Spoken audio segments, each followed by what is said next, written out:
Next বাংলাদেশে যে ক্ষমতা আসবে এই তিনটার কথা মনে রাখবেন। যদি আপনি জনগণের বিরুদ্ধে যান, জনগণ আপনাকে এইভাবে লুটবে। যাবি নাকি? ঢুকি ভিতরে কোনো সময় তো ঢুকতে পারে না। ওদিকে গেট খোলা আছে, গেট খোলা, সামনে গেট দিয়ে ঢুকবো। চল জনগণ দেখে এই গেট দিয়ে ঢুকি নাই। আমরা সংগ্রামী জনতা সবসময় বলে এসছি গত 15 বছর ধরে, উপরালা দেখে বান্দারা কি করে। যেদিন উপরালার ধৈর্য শেষ হয়ে যাবে সেদিন এই অবস্থা হবে। যারা নেক্সট বাংলাদেশের ক্ষমতায় আসবেন এই ভিডিওটা সব সময় দেখবেন।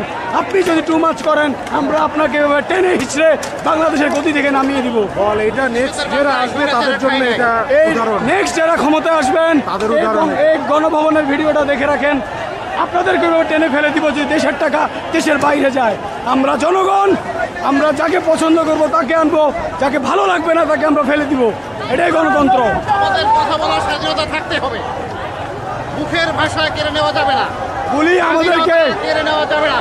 আমরা স্বাধীন দেশে বসবাস করি। বহুত মুক্তিযুদ্ধের গান শোনাইছেন, মুক্তিযুদ্ধের গান এখন আমরা শুনি না। আমরা নিজেরা যুদ্ধ করছি, কালকে প্রচুর গুলি খাইছি। 10 নম্বর উদ্ধার করতে গিয়া আমাদের ভয় চলে গেছে। রক্তে একবার আগুন লেগে গেলে সেই আগুন আর নিবে না। আমরা আছি, সবসময় থাকবো। আমরা